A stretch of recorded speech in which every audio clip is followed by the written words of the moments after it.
बिस्मिल्लाहिर्रहमानिर्रहीम अस्सलाम वालेकुम डियर स्टूडेंट्स। इस वीडियो में हम डिस्कस करेंगे 9th क्लास मैथमेटिक्स की जो बुक का बेटा उसका चैप्टर नंबर 1 एक्सरसाइज 1.5 और एक्सरसाइज 1.5 का बेटा जो क्वेश्चन नंबर 3 है उसका फर्स्ट वाला पार्ट और ये सेकंड वाला पार्ट, ये बेटा दोनों आपने इसमें करने हैं। क्वेश्चन नंबर 3 के टोटल बेटा 4 पार्ट हैं, 4 उसके जुज़ हैं, 2 इस वीडियो में करेंगे और 2 इससे नेक्स्ट वाली में करेंगे।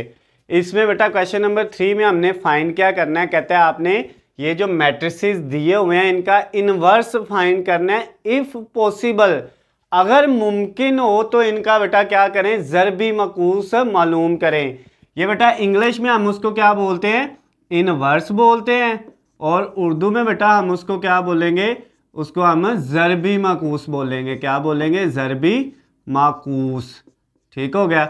अब बेटा ये जो ज़रबी मकूस या इन्वर्स होता है, ये बेटा इसको फाइंड करने का क्या फार्मूला होता है। सपोज अगर हमारे पास एक ए मैट्रिक्स है तो ए मैट्रिक्स का अगर हमने ज़रबी मकूस यानी इन्वर्स निकालना है तो उसके ऊपर बेटा एक -1 लगाते हैं। इसका मतलब क्या है कि ये ए का जो है इन्वर्स है, ए का ज़रबी मकूस है। अब बेटा इसका फार्मूला होता है, ऊपर आ जाता है एडजाइंट ऑफ ए। यहाँ पे अगर ए का इन्वर्स निकाल रहे हैं तो एडजाइंट ऑफ ए, अगर बी होता तो एडजाइंट ऑफ बी, और नीचे बेटा क्या आना है, ए का डिटर्मिनेंट यानी ए का मक्ता। ये फार्मूला बेटा आपका इन्वर्स यानी के ज़रबी मकूस मालूम करने का। ऊपर एडजाइंट और नीचे डिटर्मिनेंट आता है बेटा आपका। जौन सा मैट्रिक्स इधर दिया हुआ है, अगर इधर बी होता तो इधर एडजाइंट ऑफ बी आना था और नीचे बी का डिटर्मिनेंट आ जाना था। क्लियर हो गया बेटा ये फार्मूला। अब हमने इस फार्मूले को यूज़ करके क्या करना है, इनका बेटा डिटर्मिनेंट यानी कि जो है ज़रबी मकूस मालूम करना है।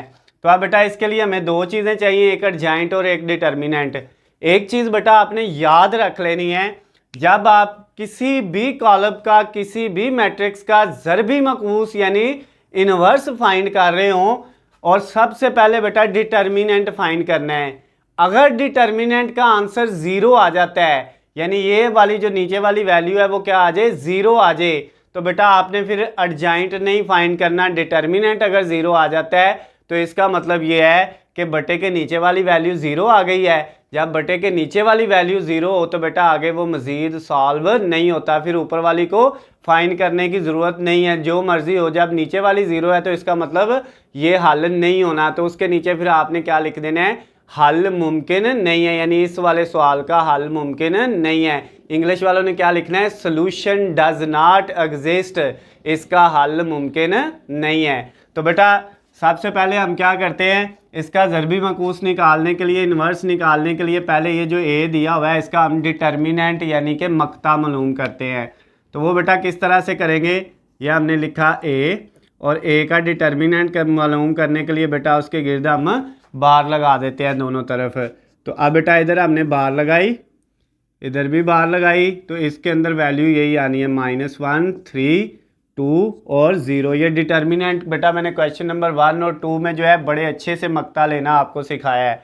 अब बेटा क्या करेंगे, इसको आगे सॉल्व किस तरह से करना है, वो बेटा क्रॉस मल्टीप्लिकेशन होती है। ये वैल्यू इससे होगी और ये वाली इससे होगी, यानी -1 मल्टीप्लाई 0 से हो जाएगा, दरमियान में बेटा माइनस आता है, फार्मूला यही होता है डिटर्मिनेंट का, और 3 किससे हो जाएगा, 2 से मल्टीप्लाई हो जाएगा बेटा। अब ए का जो हमारे पास डिटर्मिनेंट आया बेटा वो आ गया, -1 को 0 से मल्टीप्लाई किया तो 0, ये वाला माइनस ऐसे ही 3 को 2 से किया तो बेटा 6 आ गया, यानी ए का जो डिटर्मिनेंट है उसका आंसर बेटा हमारे पास कितना आ गया, -6 आ गया। कितना आ गया बेटा, -6। अब हमने क्या करना है बेटा, डिटर्मिनेंट हमने फाइंड कर लिया है, नेक्स्ट बेटा हम उसका एडजाइंट फाइंड करेंगे, एडजाइंट ऑफ ए, यानी कि ए का बेटा एडजाइंट। अब ए का एडजाइंट हमारे पास क्या आना है बेटा, किस तरह से हमने फाइंड करना है उसका तरीकाकार देख ले कि एडजाइंट हम कैसे फाइंड करते हैं बेटा। ये जो ए मैट्रिक्स दिया हुआ है इसमें बेटा ये जो वितर की वैल्यू है, ये जो डायगोनल वैल्यू है ये वाली आपके पास है, इसकी आपने बेटा जो है पोजीशन चेंज कर देनी है, जगह चेंज कर देनी है, यानी ये 0 ऊपर चला जाएगा और ये जो -1 है बेटा वो नीचे आ जाएगा। इनकी आपने क्या चेंज करनी है, पोजीशन चेंज करनी है, जगह चेंज करनी है। इन दोनों वैल्यू की जगह चेंज नहीं होगी, ये अपनी जगह पे रहेगी और ये वाली भी अपनी जगह पे रहेगी, लेकिन इनके बेटा आपने साइन चेंज करने हैं, इन दोनों वैल्यूज़ के साइन चेंज करने हैं। ये प्लस था तो ये माइनस हो जाएगा, ये भी प्लस था तो ये भी माइनस हो जाएगा। क्लियर होगी बात बेटा। एडजॉइंट के लिए क्या करते हैं, ये जो डायगोनल है बेटा, ये जो वितर है, इनकी जगह चेंज करनी है आपने, और ये जो वैल्यू है इनको उसी जगह पे लिखना है, लेकिन इनके साइन चेंज कर देने हैं। प्लस होगी तो माइनस में, माइनस होगी तो प्लस में। अब बेटा ये ए का एडजॉइंट बी आ गया है। अब हमने क्या फाइंड करना था, ए का इनवर्स यानी ए का ज़रबी माकूस, उसका फार्मूला था एडजॉइंट ऑफ ए ओवर ए का डिटर्मिनेंट यानी ए का मक्ता, ये फार्मूला था। अब बेटा ऊपर हम कौन सी वैल्यू लिखेंगे, एडजॉइंट की जो वैल्यू है वो कितनी है, 0, -3, -2 और माइनस का 1। ये बेटा हमने ऊपर एडजॉइंट की वैल्यू लिख दी, नीचे डिवाइडेड बाय डिटर्मिनेंट की वैल्यू बेटा कितनी आई थी, -6। ये बेटा आपके पास आ गया। अब ये ए के इन्वर्स को बेटा आप इस तरह भी लिख सकते हैं, यानी ये जो बटे के नीचे -6 है इसको ऐसे लिख ले 1/-6, और ये जो वैल्यू है बेटा 0, -3, -2 और -1, इसको ऐसे भी लिख सकते हैं। अगर बेटा आप यहाँ तक भी कर लेते हैं तो आपको पूरे नंबर मिल जाएंगे, लेकिन अगर आपने एग्जैक्ट आंसर बनाना है बुक वाला तो उसके लिए बेटा आप क्या करेंगे, ये जो -6 है ये डिवाइड हो रहा है, ये जितनी वैल्यू है बेटा इन सब के नीचे अलग-अलग डिवाइड हो जाएगा। यानी क्या आएगा बेटा, ये आपके पास इस तरह से आ जाएगा, यानी 0 के नीचे -6, फिर -3 के नीचे -6, उसके बाद बेटा क्या आएगा, ये -2 के नीचे -6, और फिर ये -1 के नीचे -6। सारी वैल्यू के नीचे बेटा अलग-अलग ये डिवाइड हो जाएगा। अब डिवाइड करने के बाद ए का जो इन्वर्स हमारे पास आएगा, जो हमारा आंसर होगा वो क्या आएगा बेटा, 0 के नीचे जो वैल्यू मर्जी आ जाए बेटा उसने क्या होना होता है, 0 हो जाना है। उसके बाद ये माइनस इस माइनस से कट जाएगा, 3 को आप 3 से करेंगे 1, 3 को 2 से करेंगे 6, यानी दोनों वैल्यू को 3 पे डिवाइड किया तो ऊपर 1 आ गया और नीचे 2 आ गया। उसके बाद बेटा इधर ये माइनस माइनस से कट गया, इसको 2 से करेंगे 1, इसको 2 से करेंगे तो 3, इसका आंसर आ गया 1/3। इधर बेटा ये माइनस माइनस से कट जाएगा, बाकी वैल्यू कट नहीं हो रही तो ये 1 कितना हो जाएगा, 6 हो जाएगा। तो ये बेटा आपका जो क्वेश्चन नंबर 3 था एक्सरसाइज 1.5 का, उसका बेटा फर्स्ट वाला जो पार्ट था उसका हमने इन्वर्स फाइंड कर लिया। ए हमें दिया हुआ था, हमने इसका इन्वर्स फाइंड करना था, ज़रबी माकूस मालूम करना था, वो हमने कर लिया, ये हमारा आंसर आ गया।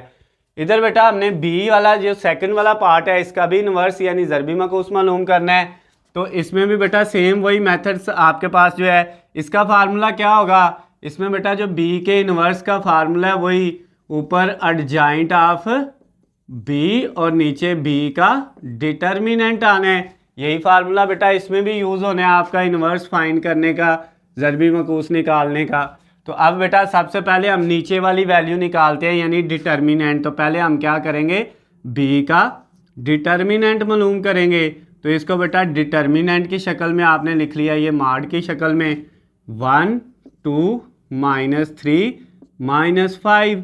अब बेटा डिटर्मिनेंट में हम क्या करते हैं, आपको पता है क्रॉस मल्टीप्लिकेशन होती है, ये वैल्यू इससे मल्टीप्लाई होगी, 1 मल्टीप्लाई हुआ -5 से, दरमियान में क्या आ गया, माइनस आ गया, और ये वाली वैल्यू बेटा इससे मल्टीप्लाई होनी है, 2 मल्टीप्लाई होगा -3 से। अब बेटा नेक्स्ट स्टेप में क्या होगा, बी का जो डिटर्मिनेंट है वो इक्वल आ जाएगा, 1 को -5 से मल्टीप्लाई करेंगे तो -5 आ गया। फिर बेटा ये माइनस और ये अंदर एक माइनस है, माइनस माइनस दोनों क्या हो जाएंगे प्लस, 2 को 3 से करेंगे तो 6 आ जाएगा। अब बेटा बी का जो डिटर्मिनेंट है उसका आंसर आ गया 6 प्लस क्या है 5 माइनस क्या है 6 माइनस 5 करेंगे तो 1 आ जाएगा। ये बेटा आपका डिटर्मिनेंट का आंसर आ गया है। अब हमने क्या करना है, एडजॉइंट फाइंड करना है। नीचे वाली ये वैल्यू आ गई है डिटर्मिनेंट की, अब ऊपर वाली एडजॉइंट, किसका एडजॉइंट बेटा, बी का।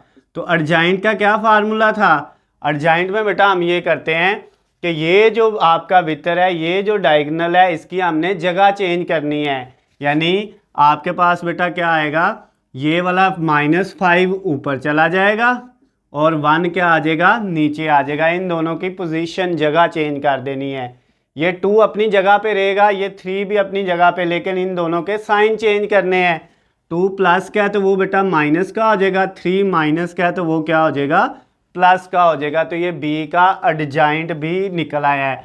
अब बेटा हमने क्या करना है, अब हमने बी का इन्वर्स फाइंड करना है।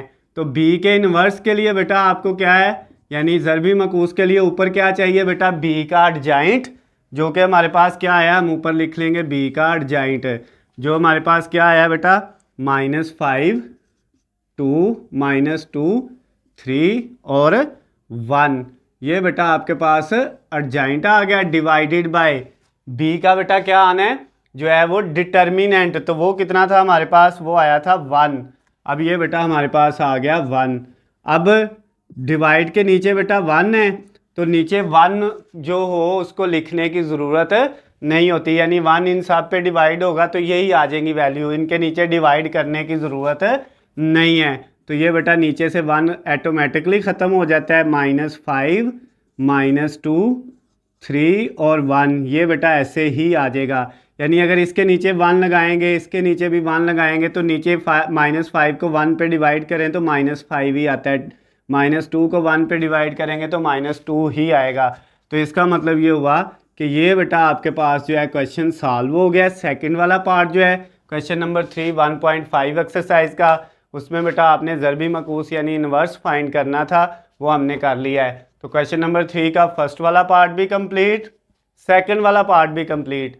अगर बेटा इन दोनों में आपको कोई मसला हो, कोई चीज़ समझ ना आई हो, किसी भी पॉइंट से अगर आपको कोई चीज़ समझ नहीं आती, तो नीचे बेटा स्क्रीन पे मेरा नंबर है, आप मुझे कॉल करके मैसेज करके या कमेंट्स में मुझसे पूछ सकते हैं।